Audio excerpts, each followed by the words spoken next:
చాలా పాజిటివ్ గా పోలింగ్ కేంద్రాలకు వచ్చి మంచి పోలింగ్ పర్సెంటేజ్ పెంచుతా ఉన్నారు. జనాలకు చాలా చాలా థ్యాంక్స్ చెప్తా ఉన్నాను. ఇద్దరు యూటిలైజింగ్ ఓటు హక్కుని వినియోగించుకుంటున్నారు. పర్సెంటేజ్ కూడా మంచి పర్సెంటేజ్ మంచి ఏర్పాట్లు చేసినారు. పోలింగ్ జనాలు చాలా ఎక్కువ శాతంలో పోలింగ్ వేయడానికి వస్తూ ఉన్నారు. మార్నింగ్ 7కే హెవీగా జనాలు రావడం జరుగుతూ ఉంది ప్రతి పోలింగ్ స్టేషన్లో. ఇప్పటికి దాదాపు 20% పోలింగ్ అయింది. 6 కల్లా మంచి పోలింగ్ జరిగింది. ఎంత అవుతుంది నమోదు చేస్తారు? కేవలం 47 అయింది. అప్పుడు అయింది. ఇప్పుడు ఇంకొక 10% పెరిగే ఛాన్స్. 55 ఓటర్లు రావట్లేదు, యూత్ రావట్లేదు పోలింగ్. అందరు వస్తారు.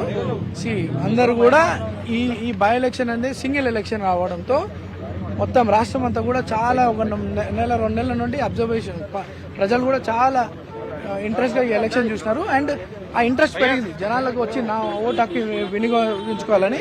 And youth and fresh voters అందరూ కూడా చాలా పార్టిసిపేట్ చేయడం జరుగుతుంది. రైట్, అది సాయంత్రం వరకు ఓటింగ్ శాతం అయితే పెరిగే అవకాశం ఉంది. ఇప్పటికీ ఒక